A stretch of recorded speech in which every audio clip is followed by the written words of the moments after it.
आमा तपाईलाई एक दिन काठमाडौँ देखाउँछु घुमाउँछु भन्थ्यौ। काठमाडौँ त देखायो, तर घुमाउनलाई छोरो नै यो दुनियाँमा छैन भन्दै भक्कानिएकी छिन् 23 वर्षीय ओब्जनकी आमा। छोरो गुमाएको खबर सुनेसँगै 4 दिन लगाएर बाजुराबाट काठमाडौँ आएकी ओब्जनकी आमाको अवस्था भावविहील छ।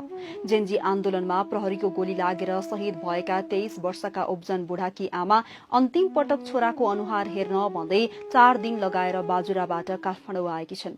मलाई काठमाडौँ देखायो, ऊ गयो भन्दै भक्कानिएकी बुढी आमाको दृश्यले सबैलाई भावुक बनाएको छ। आफ्नो सन्तान मारियो भन्ने खबर सुनेसँगै गहभरी आँसु, मनिल अनुहार र दुखेको मुटु, गरुङ्गो मुटुसँगै उनी काठमाडौँ आएकी छिन्। दशैंको मुखमा 23 वर्षीय जवान छोरो बुढेसकालको सहारा गुमाउनु एक आमालाई यो भन्दा ठूलो पीड़ादायी र दर्दनाक पल अरू के नै हुन सक्ला र।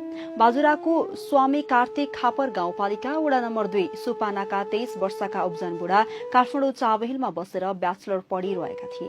भदौ 23 गते भ्रष्टाचार विरूद्ध जेन्जीहरूले चर्काएको आन्दोलनमा सहभागी हुन उनी पनि गएका थिए।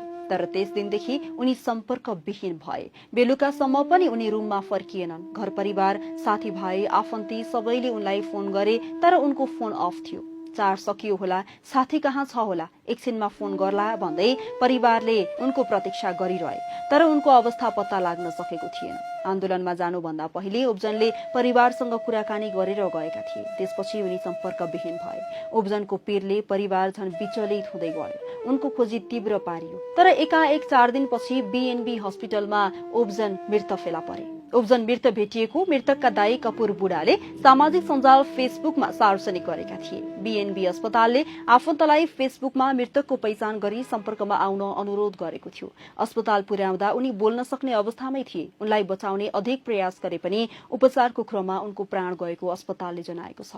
अस्पतालले सार्वजनिक गरेको तस्विरमा ओब्जन रगताम्य अवस्थामा देखिन्छन्। उनको अवस्था साँच्चैकै दर्दनाक थियो। ब्याचलर पढेर देशमै जागिर खाने, आमालाई काठमाडौँ घुमाउने, टन्न पैसा कमाउने, आमालाई सुखसँग पाल्ने ओब्जनको सपना बानेश्वरको सड़कमै ढल्यो। उनीसँगै परिवारको खुशी र खम्बा पनि ढल्यो। मृतक ओब्जनप्रति हार्दिक श्रद्धाञ्जली। परिवारमा यो गहिरो पीड़ा सहने शक्ति भगवानले प्रदान गरून्।